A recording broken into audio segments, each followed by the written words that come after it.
usah sungkan aja dengan jujurannya ya.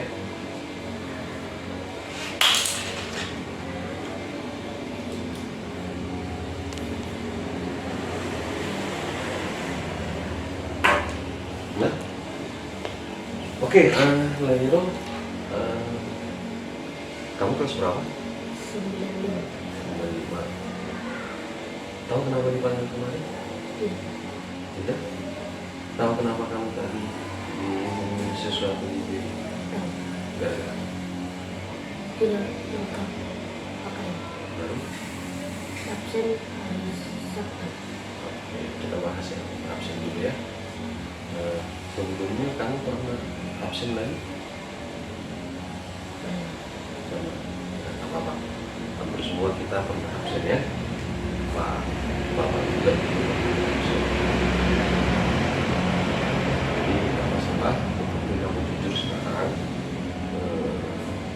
absennya mau diapain? Jadi seperti itu ya.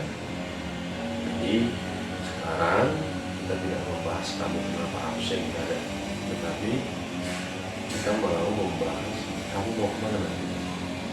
Ya. Oke. Kalau misalnya ditanya, bisa kamu ceritakan kenapa kamu absen?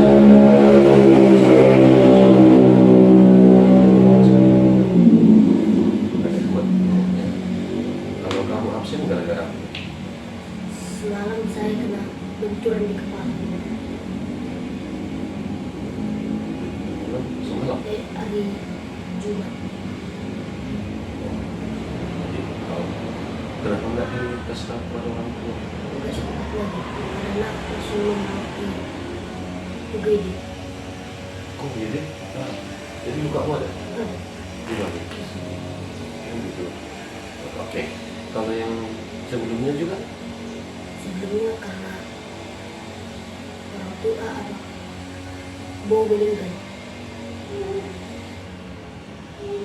Berarti sebenarnya kecenderunganmu itu adalah malas melaporkan kalau misalnya kamu absen.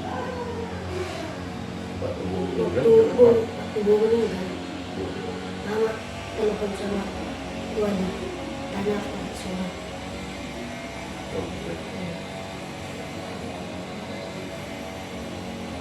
Wajar itu kalau kamu harus memang absen dulu. Dulu itu di mana? Di Tanggul. Jadi kamu ikut juga ke pengumuman atau kamu jaga rumah? Pernah kamu ada acara-acara gitu justru ikut ke acara itu? Contoh kawin anak ulang.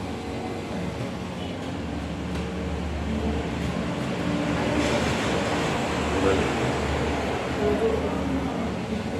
Bohongmu di Pangandaran, tulangmu juga di Pangandaran. Iya.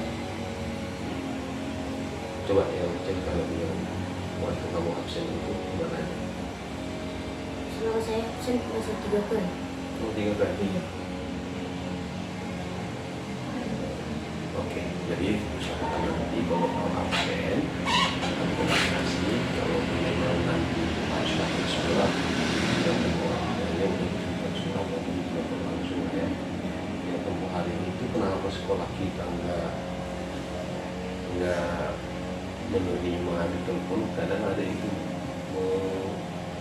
menyaruh atau mengaku-ngaku pada orang tua kan seperti itu kan. Jadi justru kalau itu diiyakan memberikan kesempatan orang yang tidak benar absen seperti itu ya. Oke lah, silakan masuk komisi kepada kita ya.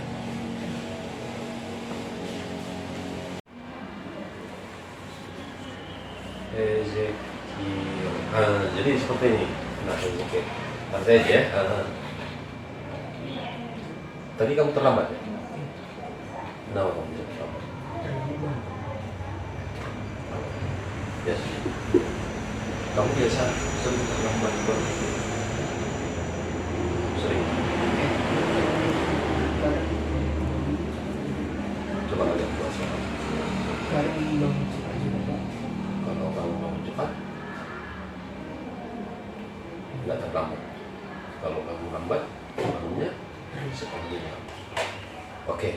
Jadi Ezekiel hampir semua pada diri juga atau apa juga sering terlambat ya. Nah, oke, tapi sebenarnya kalau seandainya bahwa kamu salah dalam hal itu kan, salah mau. terlambat terus sama terlambat. Oke, terlambat bangun sehingga terlambat sekolah.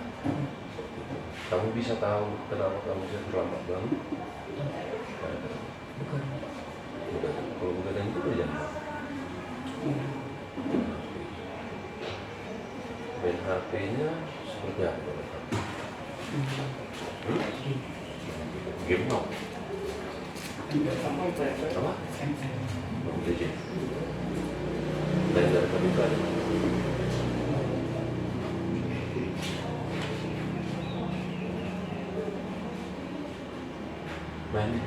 Main COC? Main skater? Oke. Oke, jadi gini, basically kan, kamu sudah tahu kamu salah. Salahnya bukan. Itu konsekuensi dari kamu yang lain. Yang lainnya itu akar masalahmu di mana? Begadang. Akar masalah dari begadang itu mau akar main HP-nya kenapa? Salah kamu di mana?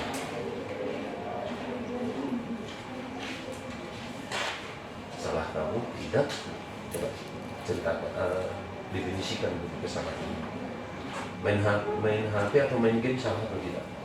Kalau sampai lewat tengah malam salah. Oke, bagus itu bisa. Kalau kamu main HP, main game tidak salah, benar? Benar. Tapi main game tidak membatasi waktu baru salah ya. Jadi kesalahanmu sudah jelas adalah enggak yang tadi itu kesalahanmu adalah main game tidak membatasi seperti itu ya.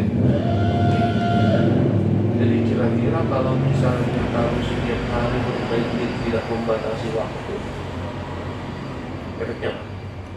Mata sakit sama begadang.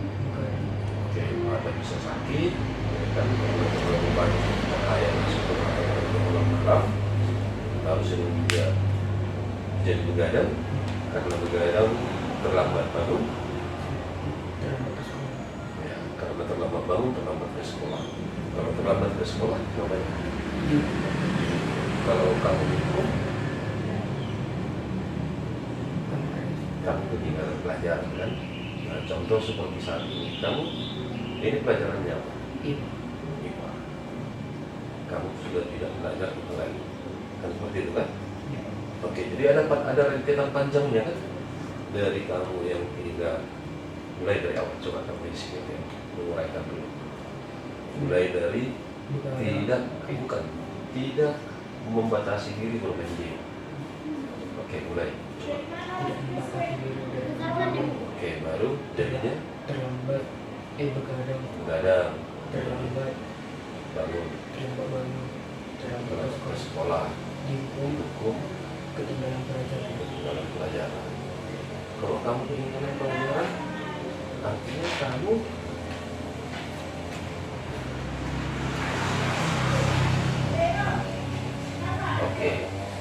agak biar bodoh ketinggalan pelajaran. Kalau kamu ketinggalan pelajaran, berarti ada materi yang memang harus kamu tahu, tidak kamu tahu.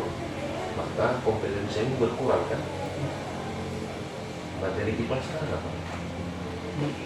Tentang Bersama kulit manusia. kulit manusia, ya kan? Jadi artinya karena kamu tidak IPA, kamu tidak paham lagi kulit manusia seperti itu ya kan? Jadi kamu tidak tahu bagaimana misalnya mengobatinya gitu ya kan? Kamu tidak mengenal bagaimana itu karakteristik daripada kulit manusia seperti itu ya kan? Nah, jadi kalau dibuat dari awal sampai panjang, sampai kepada kamu tidak terakhir menganalisis atau mengetahui kulit manusia kan udah panjang. Boleh diulang lagi dari awal. Coba tidak membatasi waktu main game. Terlambat begadang, terlambat bangun, terlambat ke sekolah, menghukum, ketinggalan pelajaran, tertinggal materi. Kalau udah seperti itu maka kita bisa akhirnya bahwa kompetensi atau keterampilan kita berkurang. Ya. Mau seperti itu.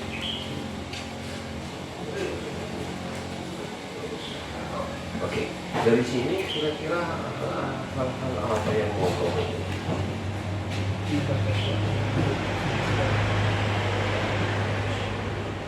Nah, kalau dibalikkan kalimatnya bisa nggak?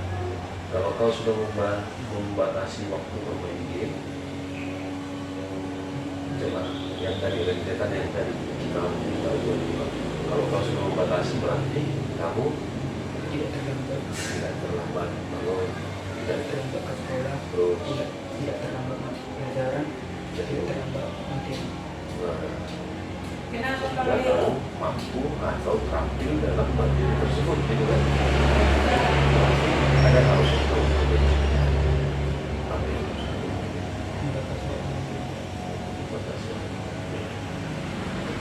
kenapa membatasi waktu jadi perlu? Karena kalau tidak dibatasi Pak, soalnya bisa terlambat bangun ke sekolah. Benar ya, seperti itu ya. Dan ingat kita sebagai pelajar tuntut terampil, ya kan, terampil dengan ilmu segala ilmu yang kamu sukai. Kamu suka main game? Kamu mau menjadi developer game? Tidak sama. Boleh Bapak tahu? Jadi tentara. Pernah banyak tentara itu main game dulu. Pernah main Call of Duty? Oke, nggak tahu. Atau mungkin CS:GO, Counter Strike, tidak tahu. Nah, itu juga tentara. Dan kalau jadi tentara dia jago Call of Duty, jago CS:GO-nya, ada keterampilan dia nanti pada saat tentara berarti. Dari dia jadi tentara dia tahu. Ada dia dibantu dengan permainan game-nya. Jadi bermain game tetap positif sepanjang tidak merusak yang lain, tidak terlalu banyak waktunya. Boleh seperti itu ya. Jadi kira-kira apa lagi yang mau kau bangun dalam dirimu supaya kau bisa membatasi waktu itu? Kamu yang menyatakan Gunakan waktu untuk belajar, jangan membatasi game yang begadang, bangun cepat, jangan terlambat ke sekolah, tidak ketinggalan materi. seperti itu ya. Oke, itu kan kalimat-kalimat bukan sulit Bapak dikatakan kan? Yang bisa Bapak lihat kira-kira apa yang bisa kau janjikan dengan Bapak? Tidak terlambat. Oke, bisa Bapak lihat itu untuk besok. Oke ya, bisa seperti itu ya. Oke, jadi kalaupun kamu harus terlambat, pastikan itu bukan karena mengambil, pastikan itu karena hal-hal yang memang di luar kendali.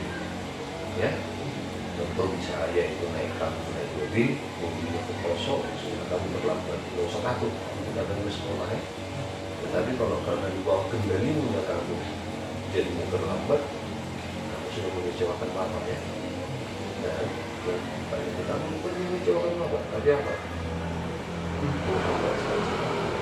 Ya, kan? Yakin kamu semua pelajaran itu berguna untuk cita-cita menjadi tentara? Yakin ya? Oke, jadi seperti itu. Jadi mulai besok Bapak harapkan kamu harus sudah apa? Bapak atau yang lain sebelum 12 ya. Oke, Bapak mau lihat dulu. Sekarang waktunya aku pamit sama bikinmu masukannya. Ini siapa? Ya.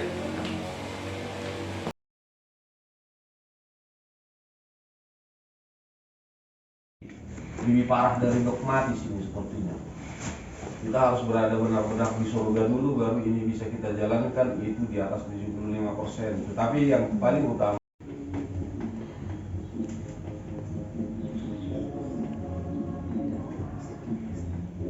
nah udahlah, nggak usah.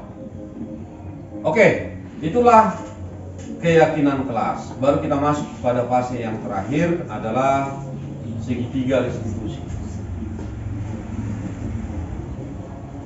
Segitiga restitusi adalah semacam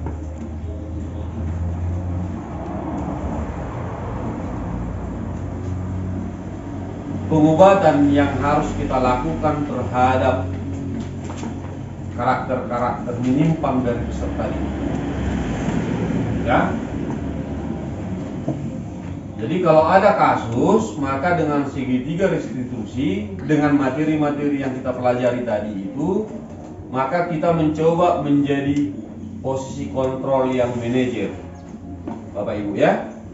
Jadi bukan menjadi posisi kontrol. Kalau kita lakukan segitiga restitusi, maka posisi kontrol yang kita lakukan bukan sebagai penghukum lagi, bukan sebagai pembuat salah, bukan sebagai teman, bukan juga sebagai apa lagi? Memantau dan hanya menjadi manajer. Oke, apa segitiga yang pertama?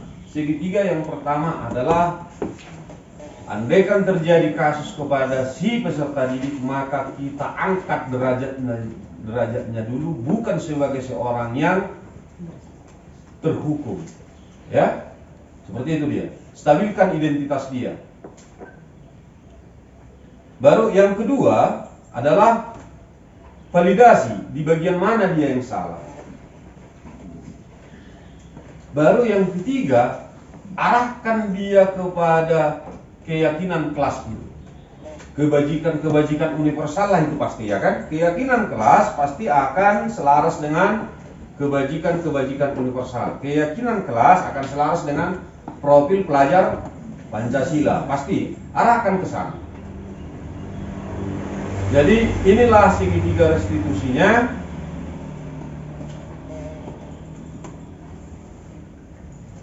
Tidak ada. Oke, jadi sampai di sinilah materi kita Bapak Ibu. Yang pasti segitiga restitusi ini silakan dibaca nanti, hanya di segitiganya boleh. Ya, tapi secara tadi seperti yang tadi saya sampaikan, kita mempunyai sebuah pemahaman yang sama. Setidaknya kita mempunyai pemahaman yang sama.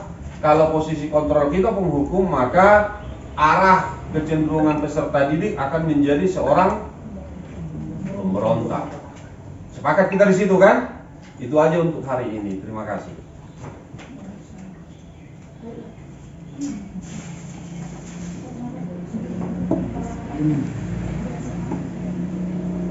Oke, untuk berikutnya, siapa yang sudah masuk modul 5P? Biar kita inventarisir apa yang menjadi proyek 5P kita tahun depan. Siapa yang sudah mengupload atau sampai kepada postes ya, postes materi yang di sini bukan itu. Ada niat kita untuk mencari mempunyai pemikiran yang berbeda, sekali-sekali kita coba. Itu saja di sini nampaknya budaya positif.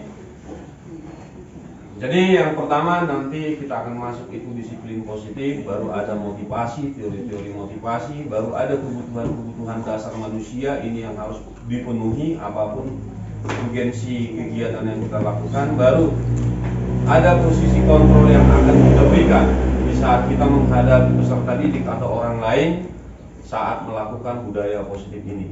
Baru ini yang nanti akan menjadi target utama secara umum. Kita akan membuat sebuah keyakinan kelas, baru cara membenahinya dengan melakukan segitiga restitusi. Jadi seperti itu ya Bapak Ibu. Jadi kita coba mulai daripada disiplin positif dulu.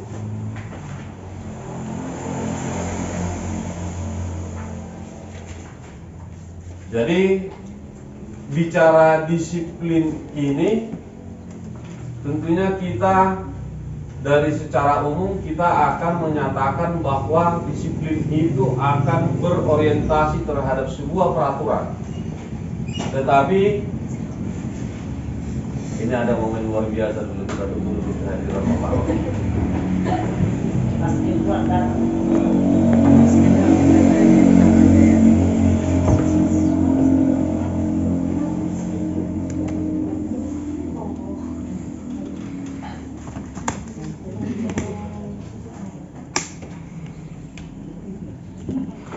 Cari gaya masing-masing, suruh kamera lagi asik. Lambaikan tangan ke kamera. Udah ada Kiki. Ada Kiki. Oh, nama apa? Selamat datang. Oke, coba dari Ibu Messi dulu. Tadi saya sudah membuka kata disiplin selalu berorientasi terhadap aturan seperti itu ya. Setuju Ibu Messi? Ibu Messi setuju. Nah, ada pendapat lain?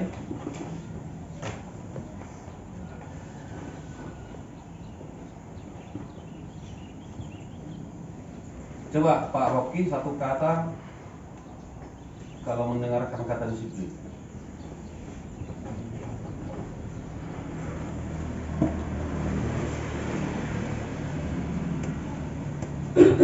Ibu Ratna? Disiplin, Satu kata. ketaatan. Taat. Oke. Ibu Leni?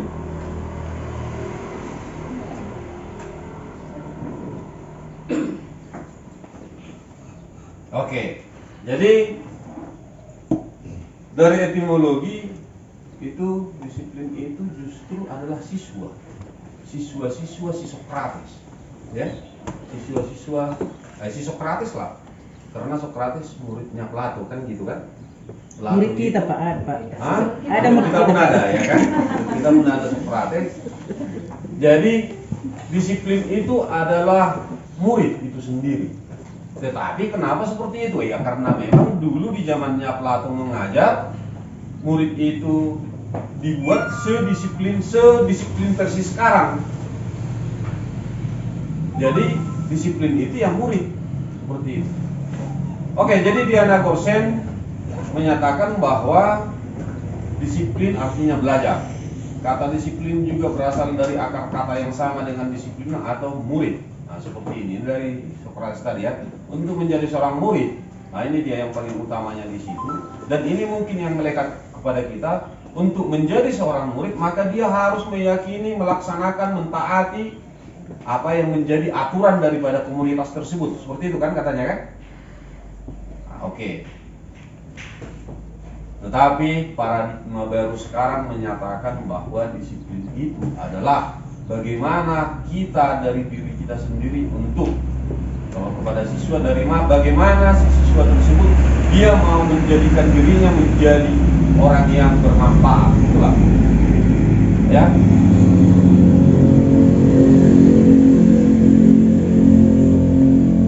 Jadi disiplin itu bukan ketaatan, tetapi bagaimana dia itu menjadikan dia itu menjadi. Jadi ada hal yang intrinsik dalam diri dia sendiri untuk menjadi dia berkepribadian universal, mempunyai sikap-sikap yang maju dan lain sebagainya. Jadi seperti itu. Jadi disiplin itu bukan taat terhadap aturan, itu dulu ya. Ini bicara etimologi. Tetapi disiplin itu adalah bagaimana dia berproses menjadi orang yang sempurna, seperti itu. Sempurna tanda kutip. Jadi itulah dia makna kata arti disiplin. Baru sempurna itu maka kita akan masuk kepada nilai sempurna menurut nilai-nilai kebajikan universal, ya. Jadi ada nilai-nilai kebajikan universal terlepas dari unsur agama karena ada nanti biasnya di sana, tetapi hal yang umum di agama pasti akan ada. Contoh solider atau mungkin juga langsung kepada contoh-contohnya. Contoh di kita sekolah, nilai kebijakan universal kita itu ada 5 atau 6 ya? 6 ya? yaitu yang dirumuskan menjadi profil pelajar Pancasila. Itulah kebajikan universal kita. Jadi dengan arti kata lain, siswa yang disiplin berarti dia berproses untuk mewujudkan dia sebagai seorang pelajar yang mempunyai profil pelajar Pancasila. Beriman bertakwa kepada Tuhan, dan berakhlak mulia. Ini 1, mandiri. 2, bernalar kritis. 3, berkebinekaan. 4, bergotong royong. 5, dan kreatif. 6. Nah, baru ada ini contoh yang lain. The 7 essential virtues. Entah apa itu, ada banyak lagi tuh contoh. Jadi pasti tidak akan mempunyai irisan ketersinggungan dengan agama manapun, ya. Pasti ini apapun ceritanya, profil pelajar Pancasila itu pasti universal namanya. Dia tidak akan terkotakkan terhadap suku, agama, keyakinan dan lain sebagainya. Itu nilai kebajikan universal. Oke, kita masuk kepada yang kedua. Untuk mengarahkan peserta didik itu mempunyai disiplin. Disiplin tadi adalah berproses ke arah yang lebih sempurna, seperti itu ya. Ke arah yang sempurna yaitu profil pelajar Pancasila. Oke. Maka ada motivasi. Motif, alasan. Seperti itu ya. Ada motif daripada setiap individu untuk melakukan sesuatu. Ya, nanti kita akan sampai di sini. Motivasi pertama, ini masih yang paling grade terendah, untuk menghindari ketidaknyamanan. Contoh, Ibu Mas Duwida itu menuliskan nilainya itu di classroom. Ya, terpaksa Ibu itu menuliskan, mentautkan nilainya, karena kalau nggak ditautkan dia tidak nyaman, nanti dilesengi kepala sekolah, kan seperti itu kan? Bisa Bu Yeni, yes, Bu Heni Munte, benar. Nah, Ibu Heni Munte juga seperti itu ya. Datang buru-buru mandi jam 4 supaya datang di sini bisa sebelum jam 7:15. Kenapa seperti itu? Nanti kalau lewat nanti seperti itu dileseng kepala sekolah nggak nyaman, betul ya? Oke, itu satu bentuk motivasi. Motivasi yang pertama itu adalah untuk menghindari ketidaknyamanan atau hukuman. Baru ada untuk mendapatkan imbalan. Tempo hari Ibu Mel itu melatih drama sampai capek berkeringat-keringat hanya untuk mendapatkan sebuah mouse. Seperti itu kan? Nah, bisa seperti itu. Ini dia. Tetapi motivasi yang paling utama itu adalah untuk menjadikan dirinya sendiri menjadi berdisiplin atau berproses ke arah yang lebih baik, atau menjadi profil pelajar Pancasila, atau menjadi apa yang dia yakininya dengan nilai-nilai kebijakan kebajikan universal tadi. Itu motivasi yang ketiga, Bapak Ibu. Oke, apakah Ibu Tere sudah membuat RPP-nya berdasarkan ini? Ibu Yani belum? Belum. Kalau misalnya Ibu Yani itu menautkan RPP-nya itu gara-gara apa? Motivasi 1, 2, atau 3? Oke, ketiga ya. Oke. Jadi artinya apapun itu, motivasi itu ada ketiga jenis tersebut. Baru ada kalanya kita berhadapan dengan siswa atau bahkan kita sendiri itu harus bertubrukan dengan aturan yang ada. Dan peraturan itu harus terjadi. Oke, baru kita masuk lagi juga. Ini dia semacam 3 jenis daripada sebuah peraturan yang dilanggar. Ada 3 hal yang akan bisa kita arahkan ke arah 3 hal kalau terjadi sebuah pelanggaran. Apakah kita memberikan hukuman? Apakah kita akan memberikan konsekuensi? Atau ini mungkin kalimat yang pertama, restitusi.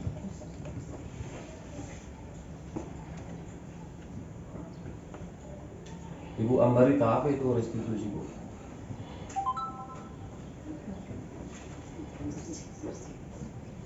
Ibu Horia?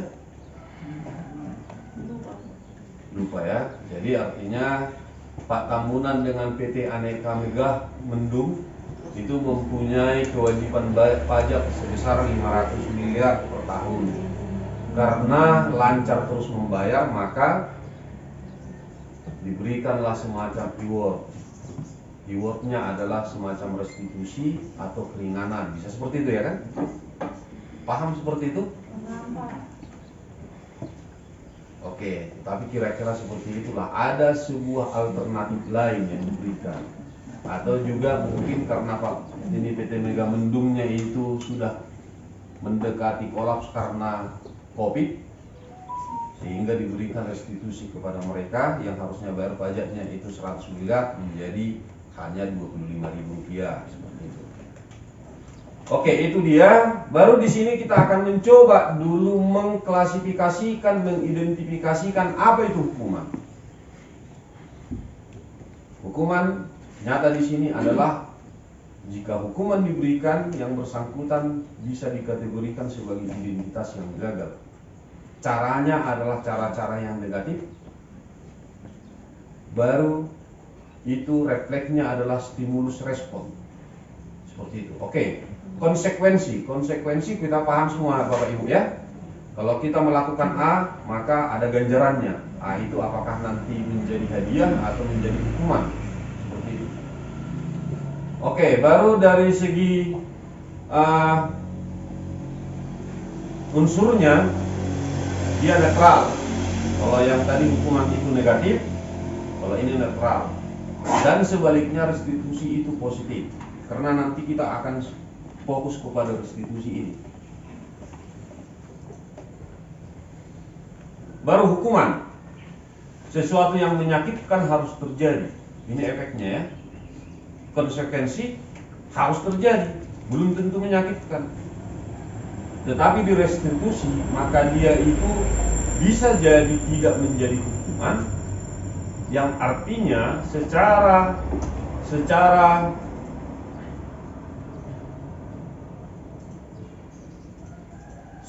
personalnya dia tidak menjadi orang yang kalah atau orang yang negatif atau orang yang salah.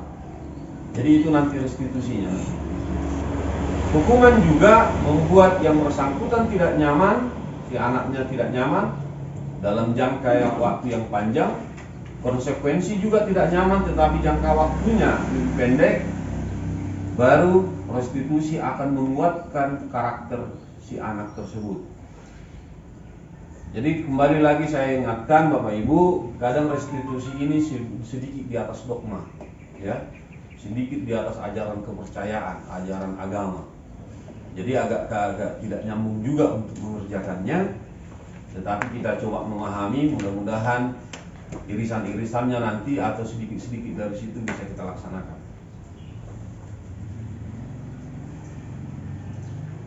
Baru kita masuk kepada poin yang salah lagi. Kita masuk yang ketiga, yaitu kebutuhan dasar. Kebutuhan dasar, oke. Ini kebutuhan bertahan hidup. Kalau mungkin Bapak Ibu atau kita pernah mendengarkan primer, sekunder, tertier, itu semua di nomor 1 ini. Atau primer sekunder ya. Primer sekunder kita akan ada di kebutuhan bertahan hidup. Baik. Baru kasih sayang. Kalau ini udah tertier ya. Jadi di sini juga kita sudah membutuhkan sebuah belayan kasih sayang dari ibu, dari istri atau dari yang lainnya. Nah, ini dicatat yang lainnya ya, jangan dibawa ke hati. Baru pengakuan. Kita juga peserta didik lah, kita asumsikan peserta didik membutuhkan sebuah pengakuan, itu kebutuhan mereka.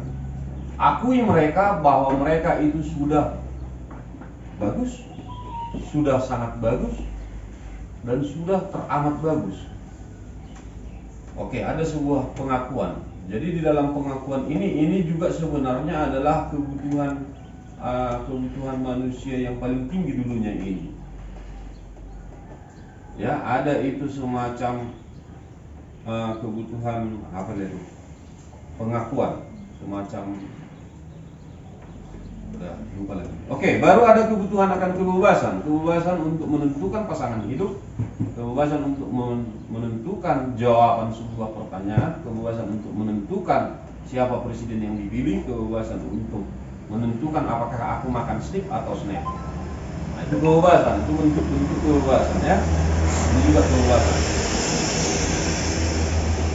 Baru kesenangan. Kita peserta didik membutuhkan rasa senang pada saat mempelajari dan lain sebagainya. Oke, itu dia. Kita masuk yang keempat. Sebagai seorang guru, apa yang bisa kita lakukan dengan mengarahkan? Karena ingat Bapak Ibu, tugas kita adalah menuntun. Sesuai dengan filosofi pengajaran Ki Hajar Dewantara, kita tidak akan bisa menjadikan jagung menjadi padi atau sebaliknya ya. Tetapi kita bisa memupuk jagung itu supaya tumbuh subur, memastikan airnya itu cukup, memastikan pH tanahnya itu juga pas, dan memastikan juga bahwa pasangan hidupnya juga ada, ya. Karena kalau tidak ada pasangan hidup daripada pokok mangga itu tidak dibuahi, itu juga mangganya akan menjadi sia-sia, kan seperti itu kan? Kalau tidak ada kumbang nanti yang menjadi perantaranya, maka serbuk sari tidak akan bisa masuk ke butik ya, atau kemana itu. Nah, seperti itu. Oke, ada 5 posisi kontrol. Yang pertama adalah penghukum. Nanti kita akan lihat nanti uraian penghukum ini di arah mana ini nanti ya. Seorang siswa yang terlambat, hei kamu cuci kamar mandi. Kita menjadi posisi kontrol apa? Hukum, itulah di sini. Oke, di atas penghukum ada itu membuat merasa bersalah. Karena ada orang yang mengerjakan, siswa yang mengerjakan soal atau mungkin datang terlambat, holan natur labat tukarjo. Nah, itulah di sini ya. Itulah di sini bahasanya. Nah, itu di atas daripada penghukum. Baru yang ketiga adalah teman. Nanti kita bisa baca nanti juga di modul juga kita nanti bisa baca. Kalau kita sebagai guru, maka kalimat-kalimat yang keluar dari sana, andaikan dia mungkin terlambat, ayolah, bantulah, biar jangan terlalu repot, pekerjaan ini harusnya kau datang. Nah, seperti itulah teman ya. Jadi ada kalimat-kalimatnya di sini. Ayo ingat, ayo ingat tidak bantuan saya selama ini. Nah, jadi seperti itu masih konotasi teman. Baru kita masuk kepada posisi kontrol yang keempat, pemantau. Dia tidak melakukan hukuman, dia tidak melakukan statement yang membuat merasa bersalah, dan dia tidak juga memberikan sugesti, ya. Hanya memantau. Kita hanya guru di sini hanya memperjelas kamu menyalahi apa, apakah peraturan, apakah kesepakatan kelas. Baru yang kelima adalah, yang terakhir adalah manajer. Jadi kalimat-kalimatnya di sini adalah mengarahkan manajer ini mengarahkan si yang salah tadi, si peserta didik, kepada keyakinan kelas atau kebajikan universal tadi. Jadi itu 5 posisi kontrol, nanti akan kita lihat. Baru contoh di sini. Guru berbuat. Jika sebagai seorang penghukum guru, maka dia menghardik, menuding, menyindir. Kalau dia itu membuat merasa bersalah, dia berceramah seperti Ibu Yesi yang kadang panjang materinya sudah panjang tapi materinya juga belum, ceramahnya 40 menit kan seperti itu kan Ibu Yesi. Apalagi ditambah lagi, untung aja nggak lewat kereta api kan gitu. Jadi seperti itu, berceramah, kekecewaan itu aja dieksploitasi. Ya. Oke, di sini yang kedua ini penghukum dan membuat merasa bersalah ini adalah orientasi gagal. Dan perilaku kontrol yang disajikan adalah perilaku yang berorientasi negatif. Oke, ada yang orientasi sukses, ya. Perilaku kontrolnya positif dari orang luar juga. Yang pertama menjadi teman. Tadi ada 5 posisi kontrol ya. Yang ketiga itu adalah teman. Maka yang dilakukan guru adalah membuat alasan untuk muridnya. Seperti itu. Dan banyak lagi sebenarnya tulisannya ini hanya untuk presentasi ini dipangkaskan. Baru kalau dia pemantau, menghitung dan mengukur. Harusnya kamu udah bisa seperti ini. Seperti itu kan, harusnya kamu dari apa ini? Kandek lama kemari, harusnya kamu jalannya itu hanya 150 meter, terlambat kan, seperti itu kan? Nah itulah nih. Baru yang menjadi manajer ini posisi kontrol yang langsung oleh yang bersangkutan, ya, siswanya yang langsung melakukan posisi kontrol, ya, orientasinya adalah orientasi sukses, maka mengajukan pertanyaan. Pertanyaan itu nanti akan berbeda juga ya. Bisa nanti pertanyaan itu sebagai posisi pemantau, tetapi pertanyaan di sini adalah kalau kamu melakukan yang lebih baik kan bisa, kira-kira seperti itulah. Oke, itu dari guru berbuat. Guru berkata, silakan Bapak Ibu baca, refleksikan, baru nanti. Dan kita masuk kepada hasilnya. Hasil daripada ini, maka jika penghukum yang kita lakukan, maka si peserta didik cenderung untuk memberontak. Baru pendendam. Kalau membuat merasa bersalah, maka si peserta didik cenderung untuk menyembunyikan kesalahannya. Kalau sebagai teman, maka si peserta didik akan ketergantungan. Kalau diposisikan kita posisikan diri kita sebagai pemantau, maka peserta didik akan menyesuaikan bila diawasi. Hampir sama juga itu sebagai menyembunyikan ya. Tetapi kalau posisi kita sebagai manajer, maka dia yang akan tetap berevolusi menjadi sebuah karakter yang semakin sempurna ya. Tadi disiplin sempurna ya. Nah, jadi maka dia akan berevolusi, akan tetap belajar untuk menjadi sebuah karakter yang sempurna. Oke, contoh di sini. Siswa akan lebih mengucapkan kalimat saya tidak peduli atau mempunyai pemikiran saya tidak peduli apabila kita guru sebagai penghukum. Baru siswa akan kecenderungan mudah mengatakan maaf kalau kita membuat bersalah. Padahal maaf itu jangan dianggaplah ini kata maaf ya. Ada menghalak pengemis, kita katakan maaf. Esensi maaf itu memang luas, tetapi kata maaf itu pasti luhur. Itu tiga kata mudah yang memang mahal ya kan? Apa itu Bu Yus, 3 kata mudah yang paling mahal, paling mudah? Maaf, terima kasih, tolong. Ya. Jadi jangan sampai kata maaf itu sudah asli dia berbuat salah, tidak menyadari kesalahannya, tetapi gampang mengumbar maafnya. Banyak orang yang seperti itu kan, dan maafnya itu tidak sama dengan maaf yang seperti itu. Dan inilah maaf seperti itulah yang terjadi. Baru kalau teman, saya pikir, oke, silakan Bapak Ibu baca dulu.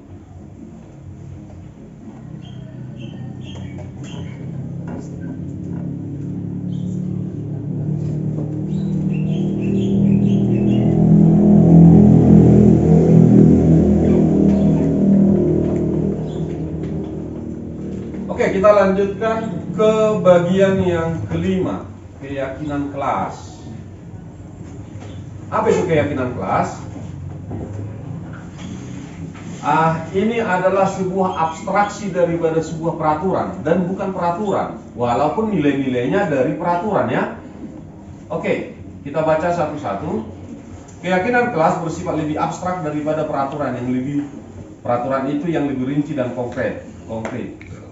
Keyakinan kelas berupa pernyataan-pernyataan universal. Pernyataan keyakinan kelas nantiasa dibuat dalam bentuk positif. Keyakinan kelas hendaknya tidak terlalu banyak sehingga mudah diingat dan dipahami oleh warga kelas. Oke, nanti dibaca lagi Bapak Ibu. Dalam banyak hal tetapi kita tidak pernah melakukan, mungkin hari Rabu boleh dulu Bapak Ibu semua mengambil sebuah aksi nyata. Pada saat pembelajaran itu dimulai, ada persepsi, ya kan? Itu udah ada di dalamnya lah semua ya. Mulai dari kalimat pembuka, selamat datang, atau mungkin pembiasaan sekolah juga di persepsi itu ada pembiasaan sekolah. Kalau di jam pertama menyanyikan lagu nasional, lagu nasional ya, bukan kebangsaan ya. Oke, lagu nasional, baru berdoa, baru menyapa, baru mengabsen, itu persepsi semua ya. Oke, bagaimana kalau ini dilanjut menjadi membuat sebuah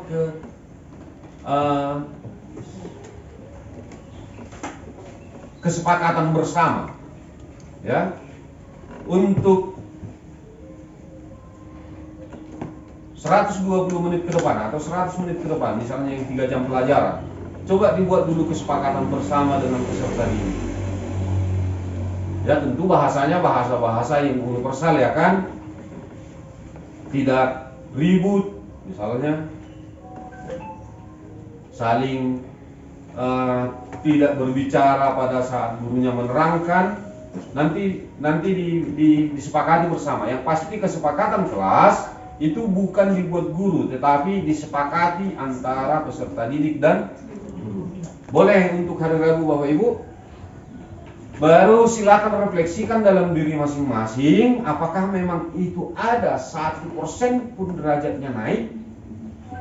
Tapi kalau kita jujur melakukannya pasti ada, supaya kita terbiasa ya. Coba dibuat seperti itu. Oke, itu dia masalah keyakinan kelas. Jadi prosedur melakukan ini nanti silakan dibaca, dan itu juga contoh-contohnya ini. Ini contoh keyakinan kelas. Ya, ada yang dibuat strukturnya seperti yang warna apa ini?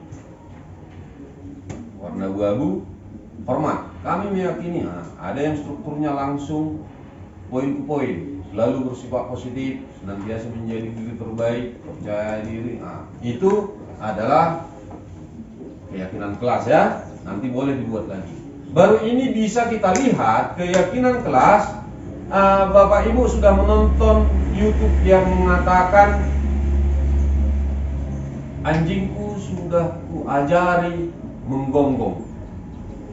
Seperti itu. Sudah ditonton itu. Oke, si A mengatakan si A bercerita kepada si B, anjingku sudah kuajari menggonggong atau apalah itu. Sudah diajari menggonggong. Baru datang si B menyatakan, saya tidak pernah melihat anjingmu menggonggong. Seperti itu. Baru datang si A menjawab, saya tidak mengatakan bahwa dia bisa menggonggong, tapi saya sudah sudah mengajari dia menggonggong. Kan gitu kan? Oke. Di hal yang sama juga akan terlihat di dalam diagram Y ini. Sebuah keyakinan kelas itu akan terdengar. Tidak hanya terdengar, tetapi juga akan terlihat. Tetapi bukan hanya terlihat juga, maka si X tadi, peserta didik itu akan berperilaku. Ya, seperti itu ya. Kalau nanti dibuat itu poinnya nanti seperti itu. Akan ada nanti satu uraian kata di situ. Atau coba kita buat dulu. Mungkin ini tidak terbaca, saya sengaja seperti itu.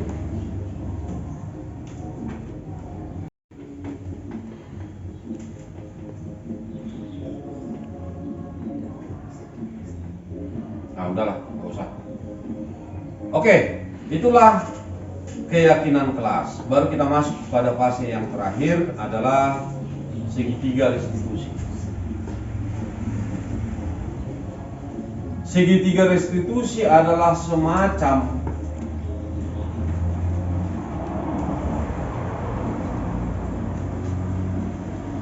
pengobatan yang harus kita lakukan terhadap karakter-karakter menyimpang dari peserta didik.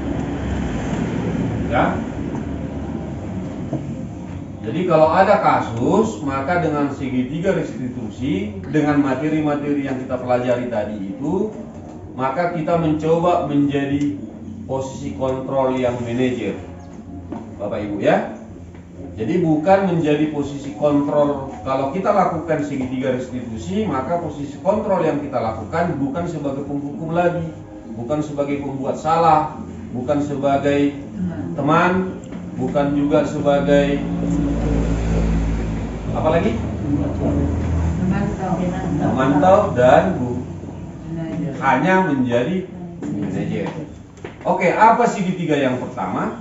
Segitiga yang pertama adalah andaikan terjadi kasus kepada si peserta didik, maka kita angkat derajatnya dulu, bukan sebagai seorang yang terhukum.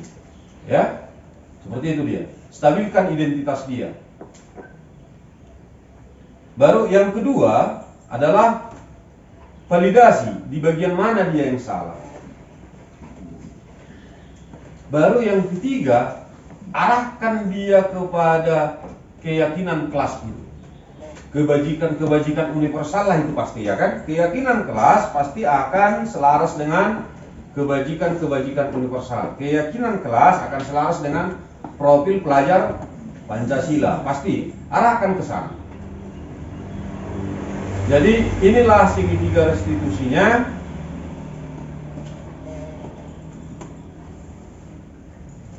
Tidak ada. Oke, jadi sampai di sinilah materi kita Bapak Ibu. Yang pasti segitiga restitusi ini silakan dibaca nanti, hanya di segitiganya boleh. Ya, tapi secara tadi seperti yang tadi saya sampaikan, kita mempunyai sebuah pemahaman yang sama. Setidaknya kita mempunyai pemahaman yang sama. Kalau posisi kontrol kita penghukum, maka arah kecenderungan peserta didik akan menjadi seorang pemberontak. Sepakat kita di situ kan? Itu aja untuk hari ini. Terima kasih.